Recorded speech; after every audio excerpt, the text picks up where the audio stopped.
Bonjour, bon après-midi, bonne soirée tout le monde. Et nous vous souhaitons la bienvenue sur la dernière session de notre TechNet 21, notre série de webinaires sur la question du genre et pourquoi c'est important pour l'immunisation. Aujourd'hui, nos présentateurs vont discuter de l'engagement des hommes et de la promotion d'une approche famille pour transformer les standards de genre. Vous pouvez écouter cette présentation en français, comme pour les sessions précédentes. Pour faire ainsi, veuillez cliquer sur l'icône Interprétariat que vous pouvez voir en bas de votre fenêtre Zoom et sélectionner Français. Je vais répéter ça en français pour nos francophones, nos collègues francophones.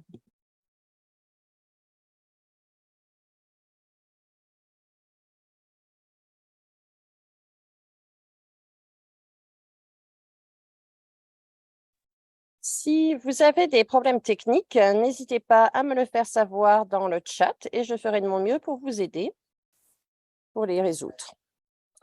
Et en parlant du chat, vous pouvez déjà nous parler, vous présenter, nous dire d'où vous venez, votre nom. On serait vraiment très content de savoir qui nous rejoint aujourd'hui. Pendant cette présentation, vous aurez probablement quelques questions à nous poser, alors n'hésitez pas à les poser à n'importe quel moment. Utilisez simplement la case questions et réponses, qui est également une autre icône disponible en bas de votre fenêtre Zoom, et posez votre question. N'hésitez pas, à n'importe quel moment, vos questions peuvent être adressées, que ce soit par écrit, par nos collègues ou présentateurs, ou à la fin de cette session, pendant la session questions et réponses.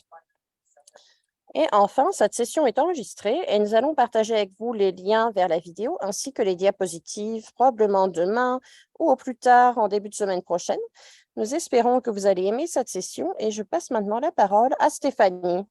Merci beaucoup, Alex, et bonjour tout le monde. Bonjour tout le monde. Merci, bienvenue sur notre 5e webinaire de notre série de webinaires sur pourquoi est-ce que le genre est si important pour l'immunisation. J'espère que vous avez pu nous rejoindre pour certaines des sessions précédentes avant aujourd'hui, mais juste une petite récapitulation pour récapituler pour ceux qui sont nouveaux aujourd'hui. C'est une série de webinaires pour laquelle nous voulions présenter un document, des lignes directives, une ligne directive entre l'UNICEF, Gavi et l'OMS sur la question du genre et pourquoi c'est important pour l'immunisation. Et ces lignes directives couvraient l'importance de considérer le genre quand on conçoit et qu'on met en œuvre des programmes d'immunisation, et afin de lier cela au programme d'immunisation 2030. Donc, comme je l'ai dit, c'est notre 5e webinaire dans cette série, et pour tous d'entre vous qui ont manqué les webinaires précédents, tous les matériaux, tous les rapports sont disponibles sur notre page TechNet21. Je vais partager cela dans le chat ainsi qu'à la fin de ce webinaire. Mais une des choses que je voudrais dire, c'est que nous espérons que vous avez aimé cette série de webinaires pour le moment et nous conseillons de faire une partie 2 à l'automne. Et on aimerait bien savoir ce que vous en pensez. Qu'est-ce qui a marché pour vous? Qu'est-ce qui vous a vraiment intéressé? Quels étaient les sujets qui vont vous intéresser? Quels sujets vous voudriez que nous traitions, que nous n'avons pas encore traités dans cette série de webinaires supplémentaires? Et après ça, je crois que nous avons une petite enquête. Ça nous aiderait vraiment si vous pouvez prendre quelques minutes pour répondre. C'est rapide, c'est anonyme. Et vraiment, on aimerait beaucoup avoir vos commentaires sur la série. Et si vous avez des idées également pour les sessions suivantes. Donc, regardez, ça va arriver dans votre boîte mail à la suite de ce webinaire aujourd'hui. Sur ce, nous allons avancer. Lors du webinaire précédent, nous avons regardé un petit peu plus en profondeur des réponses liées au genre, liées à l'immunisation que nous avons couvert dans les lignes directives. Pourquoi est-ce que le genre est important? Et comme Alex l'a déjà mentionné, aujourd'hui, nous allons parler de l'engagement des hommes et des familles dans l'ensemble afin de transformer les normes de genre, les standards de genre, et améliorer également la responsabilisation au niveau du statut vaccinal dans la famille au total et améliorer au final la couverture vaccinale. Pour parler de ça aujourd'hui, nous avons 3 parties différentes de cette présentation et 4 différents présentateurs au total pour discuter de ce sujet avec vous. Nous avons Shirin Hadari qui travaille comme conseillère senior à l'OMS. Nous avons Elisabeth Arlotti-Parish qui nous rejoint de Japaigo. Elle est conseillère technique principale au niveau du genre. Et ensuite, nous avons 2 présentateurs pour notre dernière session. Alia Poonawala, qui est manager senior pour le secteur privé et l'engagement à l'Alliance Gavi, l'Alliance pour le vaccin, et Archana Choudhary, qui est directrice senior pour le groupe Média en Inde. Sur ce, maintenant, je vais passer la parole à Shirin pour nous parler de la première session d'introduction. À vous, Shirin. Fantastique. Merci beaucoup, Stéphanie. Je suis ravie d'être là et de voir quelques visages familiers parmi les participants. J'ai vraiment hâte de commencer ce webinaire. Donc, en gros, la vue d'ensemble aujourd'hui, c'est que nous allons commencer avec une récapitulation sur ce que ça veut dire d'engager les hommes pour transformer les standards de genre et pour également l'immunisation des enfants et l'immunisation de la famille et avoir également un petit peu des points de vue des fournisseurs et voir comment les pères ont été impliqués en Inde. Et enfin, j'espère que nous aurons peut-être un petit peu de temps pour des questions et réponses. Donc, avant d'avancer, je crois que je suis allée un petit peu trop vite. Ce serait bien d'avoir une petite vue d'ensemble de l'intégration du genre.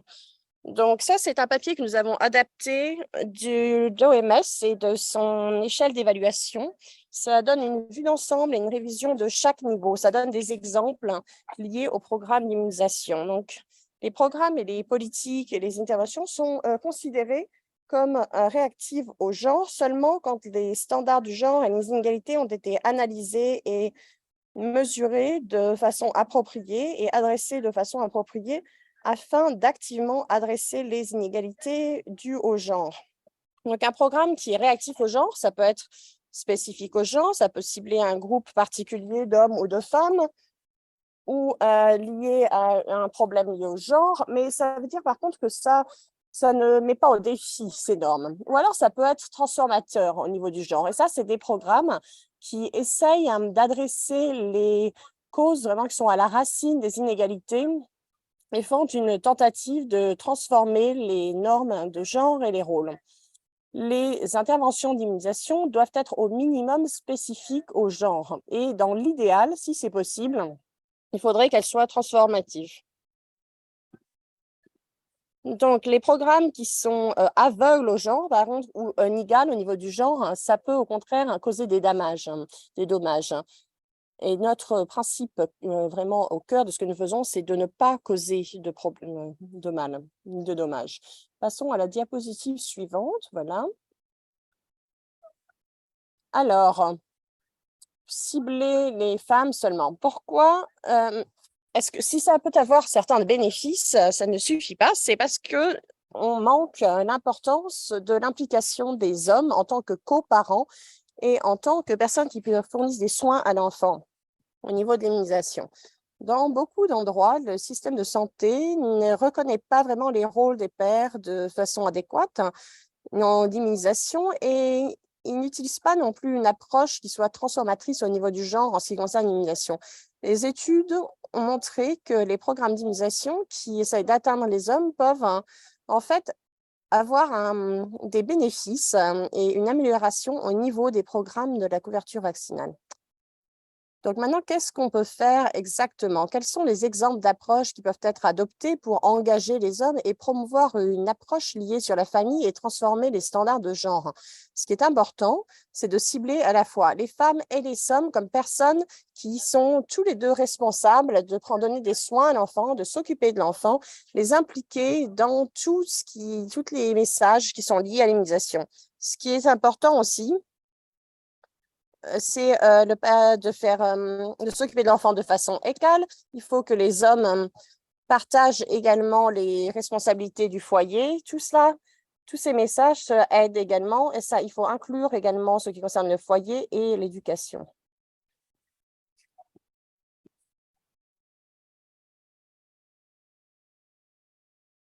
Il faut donc former le personnel de la santé à également travailler avec les hommes et à encourager les hommes de façon positive.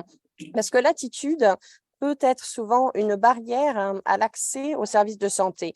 Et les cliniques de santé doivent vraiment encourager les hommes à s'impliquer et à renforcer des attitudes positives parmi les hommes qui pourraient être des parents, des coparents plus actifs et s'impliquer davantage auprès de leurs enfants.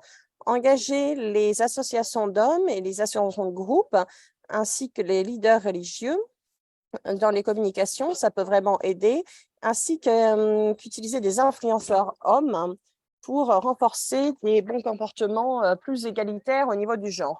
Donc, je vais m'arrêter là et n'hésitez pas à me poser plus de questions et je vais tout de suite passer la parole à notre présentatrice suivante pour présenter cette présentation qui a l'air très intéressante. Merci beaucoup. Merci beaucoup, Chérine. Bonjour tout le monde, je suis Elisabeth Aroti-Parish, je suis conseillère à JPIGO en ce qui concerne le genre et je vais vous présenter des résultats récents que nous avons eus, des conclusions récentes que nous avons eues sur l'engagement des hommes au niveau de l'immunisation des enfants. Suivant. Donc, nous avons, avec le support de Gabi au niveau mondial, nous avons essayé en particulier au Pakistan et au Togo. Nous avons eu un projet qui a commencé très récemment, en février, et qui va continuer jusqu'en décembre 2024. Et nous allons interagir au niveau mondial en faisant des révisions, en faisant des vues d'ensemble, des rapports qui vont être basés sur des données que nous allons obtenir au niveau du pays suivant. Notre premier objectif, c'est d'explorer les données qui sont liées à l'engagement des hommes et qui montrent que l'engagement des hommes peut améliorer les résultats et améliorer la santé maternelle, le VIH, etc. Donc, c'est un petit peu moins clair au niveau de l'immunisation sur des enfants. Donc, nous avons regardé des questions principales. La première question, c'est explorer les défis et les opportunités pour engager les hommes dans la santé infantile. Le deuxième objectif, c'est d'explorer des programmes prometteurs au niveau de l'engagement qui peuvent améliorer la santé des enfants et améliorer les résultats au niveau de l'immunisation. Et enfin, nous regardons un petit peu les informations qui peuvent être transformatrices au niveau du genre et qui peuvent être intégrées dans les programmes de santé infantile. Je voudrais également juste clarifier entre la question numéro 2 et la question numéro 3.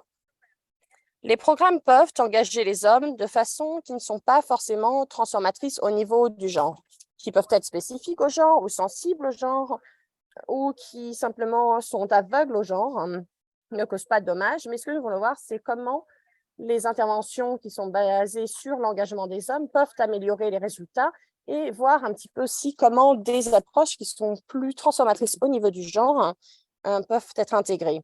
Donc, la méthodologie a été multiple. Nous avons fait une revue de littérature ainsi que 8 études dans 5 documents. Nous avons conduit également une enquête en ligne avec des personnes qui ont répondu d'Afrique, d'Asie, d'Europe, d'Amérique latine, d'Amérique du Nord, des Caraïbes. Nous avons également conduit des interviews avec des informateurs clés, avec des experts mondiaux régionaux au Pakistan et au Togo. Et nous avons nous assuré également que les personnes qui étaient proches de ces questions n'étaient pas manquées. Nous avons dû nous concentrer sur eux également. Nous avons eu donc des groupes de discussion dans 2 pays principaux, Togo et Pakistan, et pour se concentrer sur les hommes et également les fournisseurs de services. Donc, vous pouvez voir quelles questions ont été adressées par quel processus. Donc, nous avons adressé d'abord la littérature et s'est concentré sur l'immunisation de la santé infantile. Ensuite, nous avons regardé les données. Nous sommes basés sur les interventions transformatrices au niveau du genre. Suivant. Pour guider ce processus, nous avons utilisé un modèle et nous avons voulu être très, très clairs sur ce que nous voulons dire par engagement des hommes. Donc, nous avons regardé les définitions. Nous avons regardé les hommes comme clients eux-mêmes, mais également pour partenaires et comme agents de changement. Et nous avons regardé un petit peu les interventions liées à l'engagement des hommes. Et la deuxième catégorie, c'était les hommes comme partenaires était la plus commune. Donc, nous avons étudié cette catégorie davantage en utilisant le cadre de travail de Galles, où vous pouvez voir 5 différents types d'implications d'hommes en tant que partenaires. Et donc, pour expliquer davantage ce qui n'est pas trop évident, nous parlons de soutien physique, qui est donc un homme qui accompagne une femme au niveau des soins de santé ou en cas d'immunisation emmènent leur enfant. Et enfin, le soutien pratique, un homme qui donne des services qui peuvent soutenir la femme pour emmener l'enfant, par exemple, fournir des transports, fournir de l'argent, aider dans le foyer avec les tâches du foyer pour que la femme puisse emmener l'enfant. Suivant. Donc, regardons directement les résultats. Donc, tout d'abord, nous avons trouvé des défis. Vous les connaissez probablement déjà. Et nous avons trouvé les mêmes défis, que ce soit au niveau de nos experts en ligne, mondiaux avec nos enquêtes en ligne ou que ce soit au niveau local. C'était souvent les mêmes défis qui étaient identifiés par les personnes interrogées. Donc, au niveau politique, il y avait un manque de politique lié à la santé pour inclure l'engagement des hommes dans les services de santé. Ça inclut également un manque de stratégie basée sur les comportements sociaux qui regardent de façon explicite à comment impliquer les hommes et ce qui résonne avec eux, ce qui leur parle. Et également, on sait qu'au niveau des services, au niveau des systèmes de santé, ils ne sont pas souvent très sympathiques avec les hommes, que les heures également d'ouverture ne sont en conflit avec les heures de travail des hommes. Et enfin, l'engagement des hommes dans les services de santé est également limité par l'accès aux informations sur les vaccins. Au niveau de la communauté, il y a d'autres barrières qui sont un petit peu plus larges. Ce sont les normes, les standards sociaux et de genre sur les hommes et les femmes, sur la personne qui se donne les soins à l'enfant et la personne qui gagne l'argent. Beaucoup d'informations d'intervention n'adressent pas ces standards et plutôt renforcent au contraire les stéréotypes négatifs et les déséquilibres de pouvoir, comme par exemple chef de foyer où l'homme prend les décisions principales. Nous voyons ça également au niveau interpersonnel. Les hommes n'ont peut-être pas un rôle actif dans les soins de l'enfant, mais c'est eux qui freinent quand même les décisions pour les comportements de santé. Et parce qu'ils ont souvent une mauvaise vision des vaccins à cause de l'influence, par exemple, de leaders religieux, ça peut avoir un impact sur ce qu'ils croient sur les vaccins. Nos participants en Togo en particulier ont mentionné les problèmes dans la famille, de désaccords dans la famille. Donc, s'il y a un couple qui fait expérience de conflit, l'homme peut refuser de ne pas donner à la femme l'autorisation d'emmener l'enfant aux soins de santé. Et au niveau individu, c'est également que si l'homme prend du temps pour faire cela, alors il sera mal vu par la femme. Également, c'est au niveau des attentes dans la famille. Suivant. Voici quelques exemples de nos groupes focus. Par exemple, au Togo, qui adresse ce problème de désaccord au niveau du couple et comment impliquer les hommes dans la prise de décision peut avoir parfois un impact négatif parce que peut-être que l'homme va essayer de saboter, au contraire, la capacité de la femme à emmener l'enfant recevoir des soins de santé. Donc, il faut vraiment voir les hommes comme partenaires. On doit vraiment penser à comment les soutenir de façon soutenir de façon appropriée les hommes et les femmes. C'est au niveau du foyer, voir qui prend les décisions pour avoir une meilleure adoption. Et une des réponses que nous avons eues dans nos groupes d'hommes, ça dépend vraiment de l'harmonie du couple, parce que parfois l'harmonie au niveau du couple risque d'avoir un impact sur la santé de l'enfant et on oublie que c'est la santé de l'enfant qui est en jeu. Suivant. Les parties prenantes ont également mentionné des opportunités qui existent et les mêmes défis qui existent également. Il a été recommandé de développer des politiques à divers niveaux pour faciliter l'implication des hommes, d'orienter les parties prenantes principales à ce niveau-là, et également impliquer des programmes transformateurs au niveau du genre. Au Pakistan, nous avons également inclus d'autres secteurs comme l'éducation et les affaires religieuses. Au niveau du système, on peut également voir des interventions de changement de comportement, ainsi que voir des interventions au niveau de l'approvisionnement pour qu'il y ait un environnement qui soit une expérience plus positive pour les hommes. Par exemple, également étendre les heures de service. Au Pakistan, nous avons dit qu'il y a eu un programme qui a beaucoup de succès, vraiment, qui étend les heures de service au-delà des heures de service habituelles, ce qui permet ainsi aux hommes d'accompagner leurs partenaires. Vous pouvez voir les différentes opportunités à différents niveaux, mais je ne peux pas donner trop de détails car je dois respecter le temps des autres présentateurs et suivants. Deuxième question. Donc, les interventions qui sont efficaces et prometteuses au niveau de l'application des hommes. Nous avons fait 20 révisions de pairs ainsi que 8 études et étudié la littérature. Et nous avons trouvé que ces études mesurent généralement les résultats en termes de résultats et en termes de comportement également des pairs. Au niveau politique, nous avons trouvé des programmes qui faisaient un travail de plaidoyer au niveau des leaders pour inclure les hommes dans les politiques. Et ça a eu des résultats positifs sur les comportements et les connaissances des pairs. Au niveau communautaire, nous avons trouvé 2 types d'interventions. La première, c'est de favoriser des normes communautaires positives au niveau de l'éducation, au niveau de la communauté pour soutenir l'implication des hommes. Nous avons trouvé également des programmes pour engager les leaders au niveau communautaire et nous avons vu des résultats positifs dans la santé de l'enfant et dans le comportement des pairs. Suivant, au niveau interpersonnel, il y a 2 différents types d'interventions. La première, c'était les stratégies pour améliorer la communication entre les couples avec des conseils de la thérapie de couple, d'impliquer les couples ensemble ou séparément. Ça a eu des résultats positifs dans la santé de l'enfant. Nous avons fait également de l'éducation de couple. C'est un peu différent de la thérapie de couple, mais ça engage également les 2 membres du couple. Et nous avons vu également des résultats au niveau de la santé et de comportement. Et enfin, il y a différents types d'intervention où l'homme était engagé, mais la partenaire n'était pas engagée, différents types de communication par SMS, par groupe d'hommes ou multimédia, et également une formation pratique où on donnait aux hommes des compétences pour s'occuper des enfants suivants. Et c'est important de noter également que la revue de littérature, comme par exemple sur la santé de l'enfant à l'immunisation, la plupart des études se concentraient seulement sur la santé de l'enfant. On n'a trouvé qu'une étude qui était dans la catégorie pratique, qui parlait également des résultats d'immunisation. Dans les autres, on regardait les bénéfices de former les pères à tenir les bébés en kangourou après la naissance et également à emmener leurs enfants en les tenant au centre d'immunisation suivant.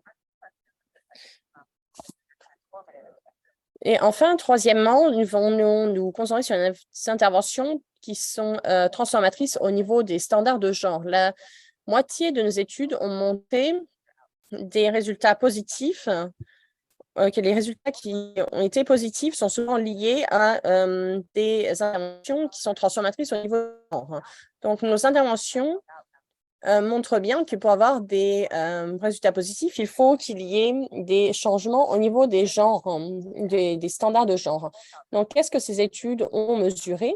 Les résultats transformateurs au niveau du genre et les résultats non transformateurs. La première, c'est une intervention au niveau du Bangladesh avec 2 interventions communautaires. Nous avons trouvé des résultats positifs, plus les femmes donnent davantage le sein dans l'heure après donner la naissance et davantage d'alimentation colostrum suivant.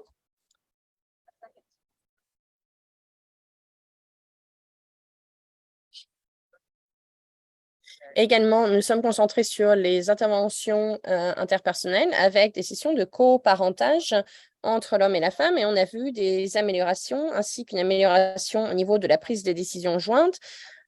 Nous avons vu également que ça s'est montré un meilleur développement de l'enfant et également montré que la prise de décision commune était meilleure pour l'enfant. Ensuite, nous avons vu des contributions d'experts au niveau de la littérature, des programmes qui n'ont peut-être pas été évalués par des études de pairs, mais qui ont reçu un certain type d'évaluation et qui ont eu des résultats positifs au niveau de la santé infantile et qui ont eu des impacts au niveau des résultats transformateurs au niveau du genre. Vous pouvez donc regarder ça un petit peu plus en profondeur car il y a des liens liés à ces interventions. L'une de ces interventions va être en fait présentée par notre présentatrice suivante. Je vais juste parler d'une intervention en particulier qui a montré un impact positif au niveau de la santé et au niveau des résultats transformatifs. Ce projet s'appelle Bande Barreiro, qui a été développé par Promundo. C'est une intervention interpersonnelle qui incluait donc des groupes de discussion pour les femmes et des groupes de discussion pour les femmes et les hommes et leurs partenaires pour améliorer le dialogue, la communication, la prise de décision, améliorer les relations, etc. Pour avoir un résultat.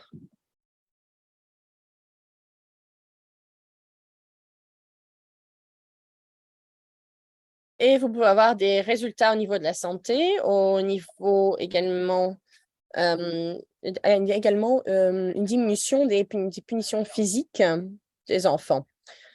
Il y a eu également une diminution de la violence envers les partenaires et plus d'aide aux soins de l'enfant, plus d'aide pendant la grossesse, une diminution de la dominance des hommes dans la prise de décision et plus d'accompagnement de la part des hommes.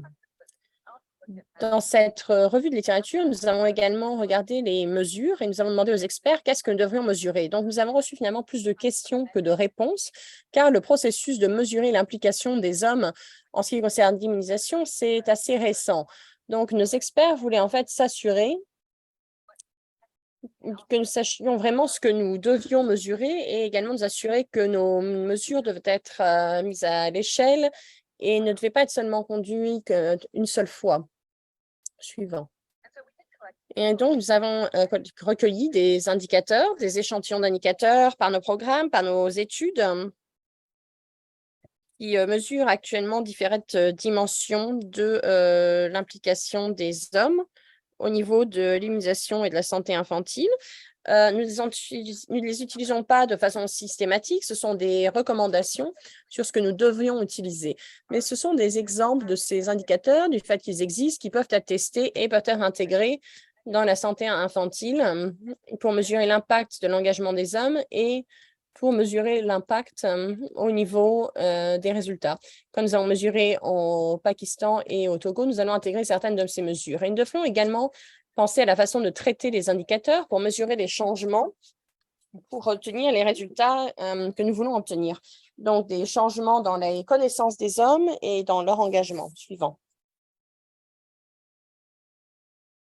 Et enfin, pour conclure, tous nos parties prenantes ont un rôle important dans la prise de décision. Nous savons également que l'engagement des hommes peut améliorer les résultats au niveau de la santé et également avoir des résultats transformateurs au niveau du genre. De notre revue de littérature, nous avons vu que les interventions les plus efficaces étaient d'inclure les hommes et les femmes séparément, ainsi que des interventions qui incluent les hommes à un niveau plus large.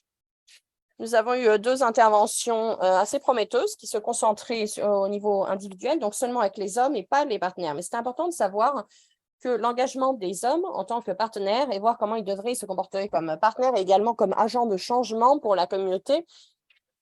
Quand on pense à engager les hommes comme agents de changement, on doit également réfléchir à engager les hommes comme, par exemple, travailleurs de la santé communautaire et également renforcer leur présence au niveau communautaire. Merci.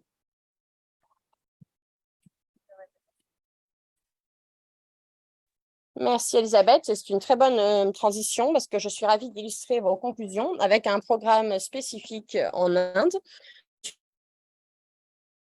Je suis manager senior à Gavi et je vous rejoins aujourd'hui en tant que co-présentatrice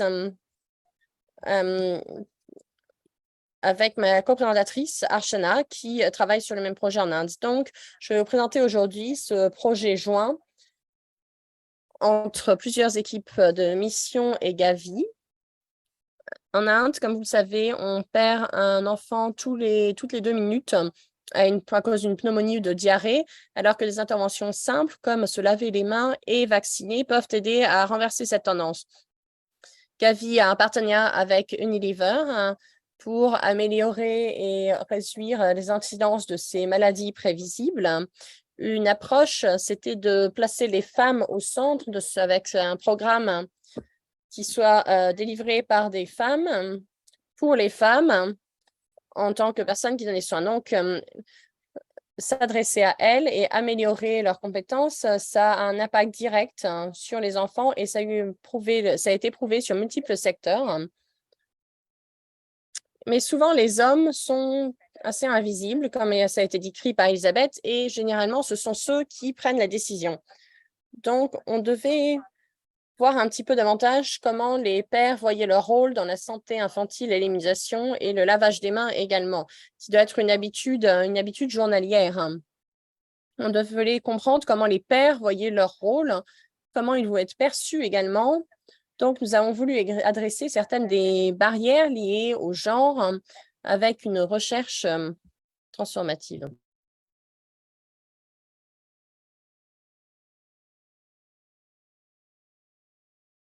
Il y a beaucoup de barrières liées au genre et je ne parlais que de quelques-unes aujourd'hui. Par exemple, un des défis, c'est les problèmes d'information, le manque d'information et le manque de diversité des endroits où préviennent l'information. Par exemple, les mères reçoivent des informations des centres de santé, des travailleurs de santé, mais également de leurs beaux-parents, alors que les pères sont plus influencés par les influenceurs, la religion, les médias, réseaux sociaux. Ils ont des sources d'informations qui sont différentes et ils n'ont pas le même niveau de compréhension ni de connaissance au niveau de l'importance de certains comportements de santé qu'il faut adopter. Enfin, la planification financière, souvent, et c'est le père qui s'en occupe, car c'est le père qui est le chef de famille et il n'y a donc pas d'autonomie pour la femme sur ce point. Et comme ça en a parlé dans le question-réponse, il y a un problème de transparence au niveau du vrai coût de la vaccination. C'est souvent pas complètement transparent et pas complètement révélé dans le foyer. Le fait que les parents ne sont pas exposés aux mêmes connaissances, ça limite l'engagement des pères parce que c'est vraiment un secteur dominé par les femmes, pour les femmes, par les femmes. S'occuper des enfants, c'est vraiment le domaine des femmes. Et comme ils ont différentes sources d'informations, différents niveaux de compréhension, il y a également un problème de communication et ça, c'était le focus de notre campagne. Il faut davantage de communication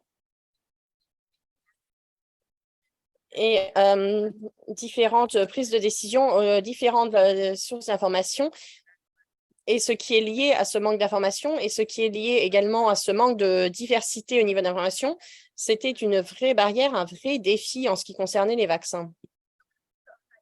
Alors, ce qu'on a voulu faire, c'était se concentrer un petit peu plus sur le rôle des pères au niveau de la vaccination.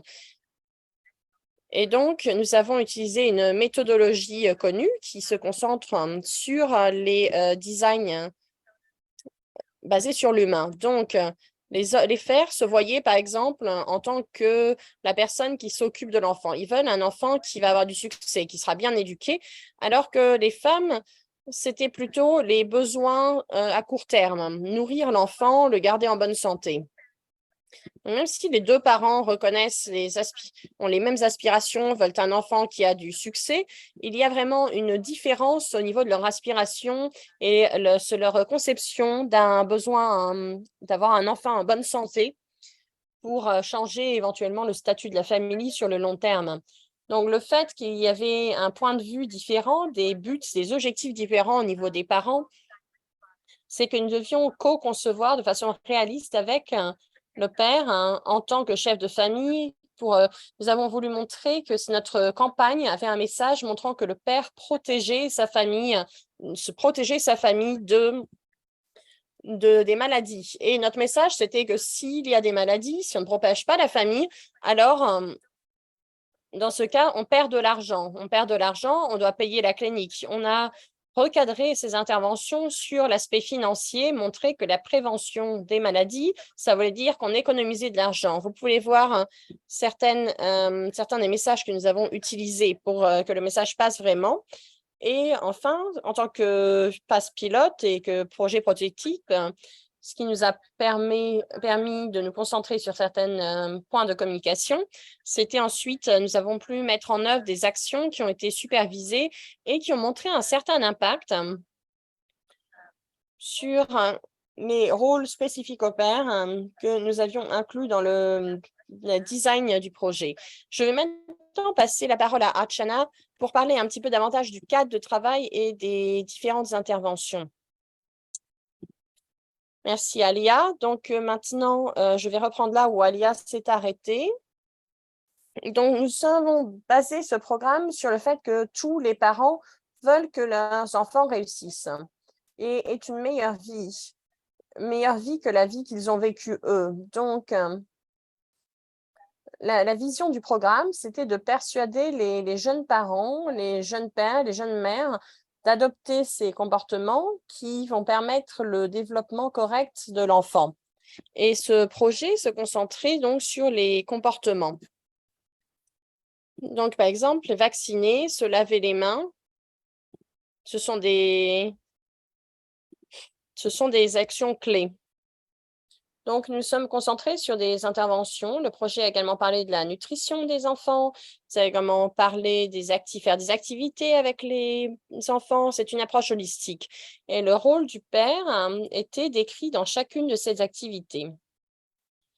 Il y avait également une emphase sur la communication entre époux, entre père et mère.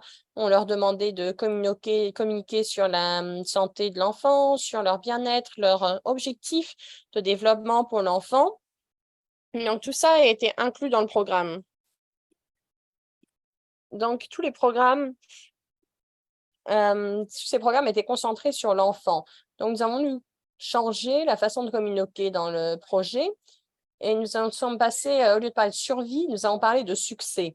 Nous avons parlé de vraiment d'avoir des parents qui ont du succès pour avoir un enfant qui a du succès. Suivant. Donc, nous avons étudié des informations sensibles au genre et nous avons créé une plateforme à quoi ressemble avoir du succès comme parent pour mettre l'emphase sur la communication, planifier ensemble pour le futur de l'enfant, partager la responsabilité. Nous avons également aidé les pères à se voir comme protecteurs de l'enfant, protecteurs de la famille et pas seulement comme le chef de famille qui ramène de l'argent. Donc, par exemple, il y a eu des vidéos, des démonstrations, des outils, etc. pour adresser les barrières.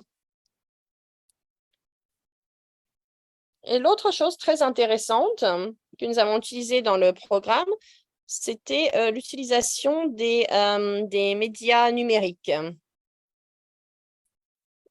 Et pour comment atteindre également, pour comment créer du contenu divertissant qui puisse leur parler. Et le programme engageait également des facilitateurs hommes et femmes qui travaillaient ensemble pour atteindre les parents et conduire des travaux avec eux. Donc, nous avions une équipe d'agents, hommes et femmes, qui étaient équipés de la même façon, avaient également des responsabilités partagées dans ces domaines. Donc ça a aidé l'audience cible à vraiment comprendre, entrer en connexion et parler de problèmes comme partager le parentage, les rôles, les différents rôles de genre, les responsabilités. Et également, nous avons voulu promouvoir l'égalité entre hommes et femmes, mettre au défi les stéréotypes traditionnels et définir un exemple comme modèle. Le but, c'était de créer un changement positif au niveau de la société. Suivant, s'il vous plaît. Alors, pendant le programme, on a également réalisé que souvent, les hommes hésitaient un petit peu à s'impliquer dans les groupes qui impliquaient beaucoup de femmes. Donc, on a commencé à tenir des sessions séparées avec seulement des hommes.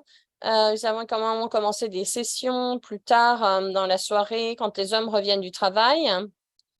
Et pour essayer de répondre aux intérêts des hommes, nous avons voulu également essayer d'attendre davantage les hommes. Nous avons également utilisé des conférences, des outils de conférence par téléphone. Nous avons également voulu parler aux personnes que nous voulions influencer. Suivant, s'il vous plaît.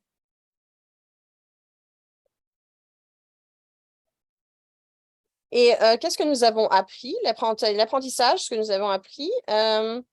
Nous avons conçu des outils. Par exemple, nous avons développé un jeu de développement en ligne avec des activités de groupe où les hommes pouvaient jouer en 2 groupes. Les hommes connaissaient mieux le numérique, donc ils étaient rapidement intéressés par ce jeu et ils pouvaient apprendre également les bénéfices d'être en bonne santé. Donc ça a été également utilisé pour montrer comment des mauvais comportements de parents peuvent avoir un impact sur les finances de la famille. Et le jeu permettait un soin de l'enfant.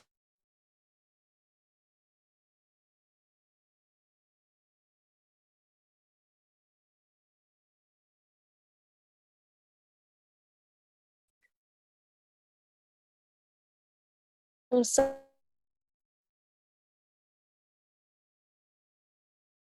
vraiment, qui fournit un modèle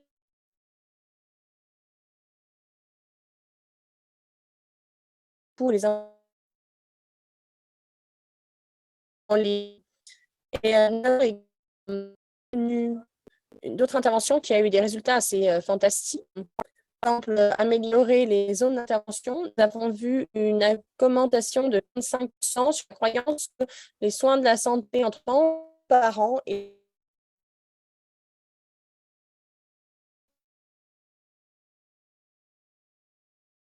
pardon, il y a eu une diminution de 14% des attitudes négatives qui disaient que seule la mère des soins.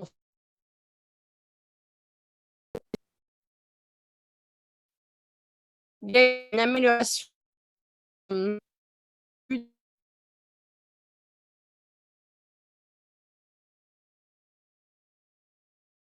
comme par exemple parler à son époux ou son épouse ce qui concerne les soins de la santé et le futur de l'enfant, à s'assurer que l'enfant soit immunisé dans les temps, une amélioration de 48% suivante. En gros, nous avons une amélioration dans les attitudes liées à l'immunisation, liées à la façon de s'occuper de l'enfant. Donc, l'incidence, par exemple, du lavage s'est améliorée par 5 fois et ce lavage avant de donner ça, il y a une amélioration de 6 fois.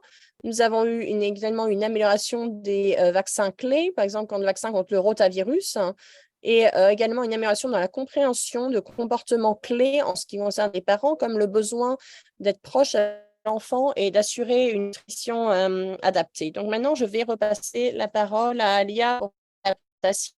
Je vais juste une minute, mais que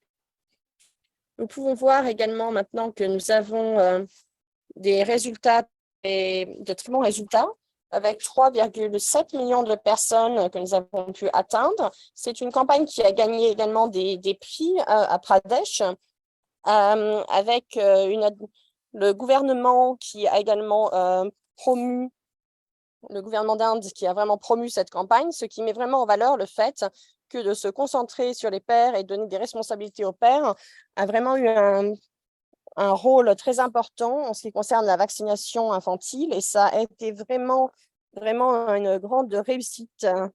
Également, d'autres États en Inde ont ensuite appliqué cette campagne. Maintenant, nous sommes en train de reproduire cette campagne en Indonésie et on va regarder on va partager tous les résultats que nous avons obtenus sur l'implication des pères dans la vaccination. Je vous remercie beaucoup.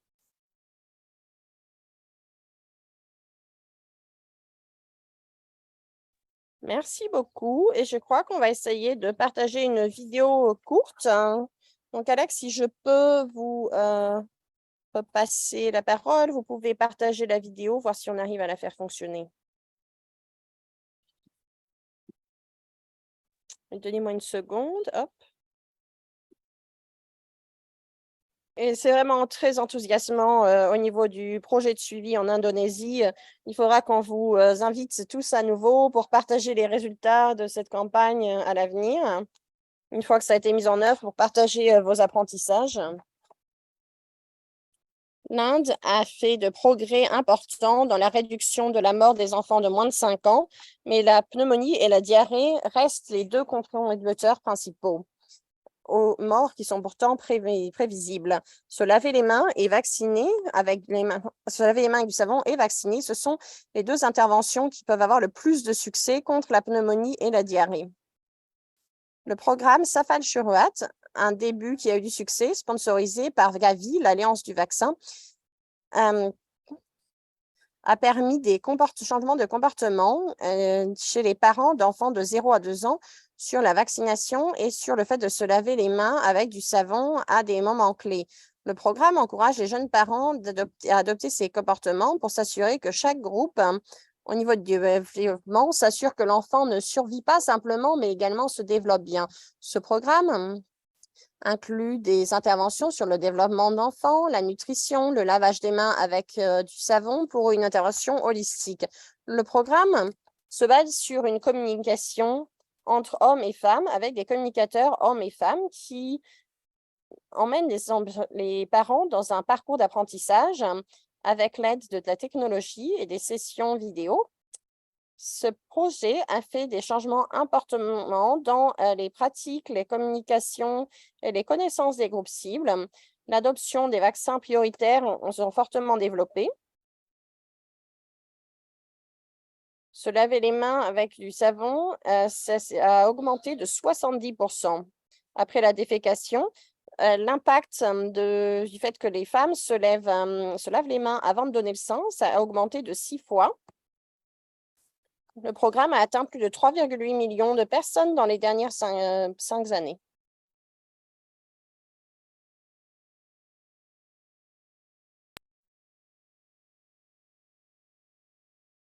C'était fantastique.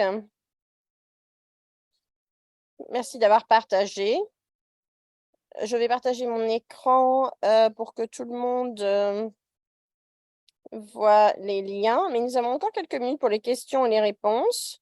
J'ai vu qu'il y a eu un petit peu d'engagement dans la boîte questions-réponses, donc on va vous encourager à aller taper vos questions là, et ensuite il nous restera un tout petit peu de temps pour interagir avec nos présentateurs. Peut-être qu'on entend les questions.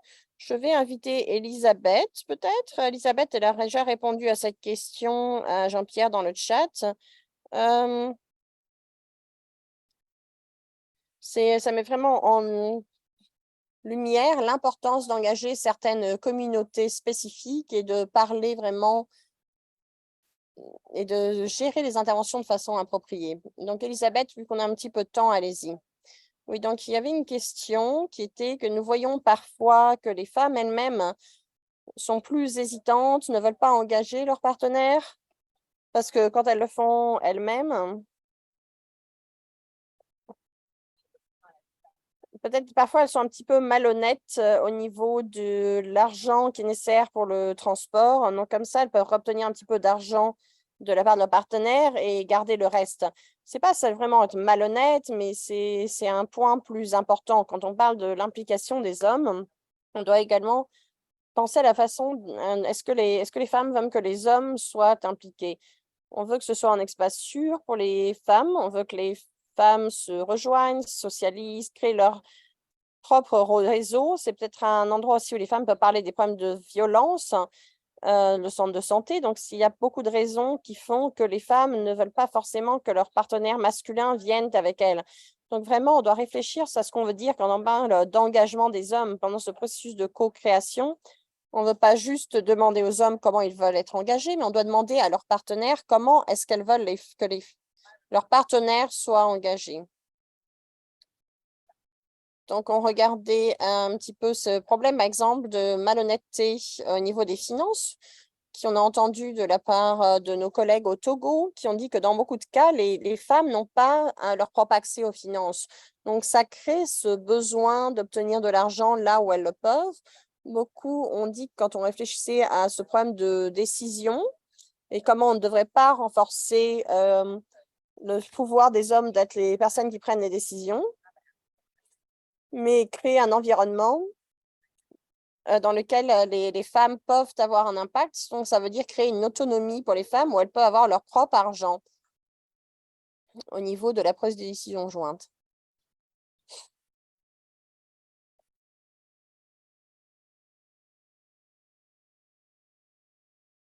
Merci beaucoup, Elisabeth. Merci pour cette élaboration. Je vois une main levée, mais je ne sais pas si on peut enlever le mute. Donc, si vous pouvez peut-être mettre votre commentaire dans le chat,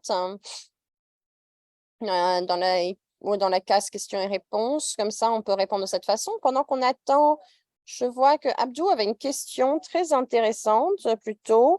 C'était, est-ce qu'un programme peut être sensible aux gens, spécifique aux gens et transformateur en même temps? Et Chérine a déjà un petit peu répondu, mais on a encore un petit peu de temps pour élaborer. Donc, bien sûr, il y a différents éléments dans ce programme qui peuvent être vus à différents moments, différents points de cette échelle. Donc, je voudrais diriger tout le monde vers le guide, les directives. Pourquoi est-ce que le genre est important? Parce qu'il y a beaucoup d'informations là qui peuvent t'aider vraiment à comprendre en quoi les interventions basées sur le genre peuvent être intéressantes et importantes, mais on en a déjà parlé pas mal aujourd'hui. Mais les interventions spécifiques liées au genre, c'est aussi comment les femmes reçoivent, les hommes et les femmes reçoivent des informations de façon différente. Donc, il veut que les informations atteignent les hommes et les femmes. Mais une approche transformative, par exemple, comme entendu aujourd'hui, les messages engagent vraiment également les normes culturelles, sociales. Est-ce que ce sont des normes qui n'aident pas, qui causent justement des défis aux comportements liés à la santé, des défis liés au vaccin, et nous devons essayer de changer ces comportements. C'est définitivement pas quelque chose qui peut se passer en une journée. Et j'ai remarqué que quelqu'un a écrit dans le chat qu'une grande partie de ce travail était vraiment liée aux comportements religieux et socioculturels et aux traditions. Et c'est grâce au changement de comportement, comme nous savons tous dans les émissions, tous les changements de comportement, les interventions ne sont pas vraiment faciles, ça demande beaucoup de travail et il y a beaucoup de niveaux vraiment. Pour la femme qui avait sa main levée, est-ce que vous avez pu inclure votre commentaire dans le chat? Je ne l'ai pas vu. Est-ce que quelqu'un d'autre a une question? N'hésitez pas à la poser, car on a encore quelques minutes.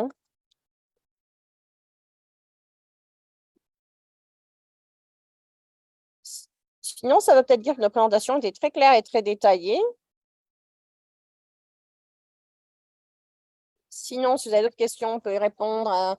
Après l'appel, vous allez recevoir l'enregistrement webinaire, vous allez recevoir les diapositives. N'hésitez pas à y revenir, à partager avec vos collègues.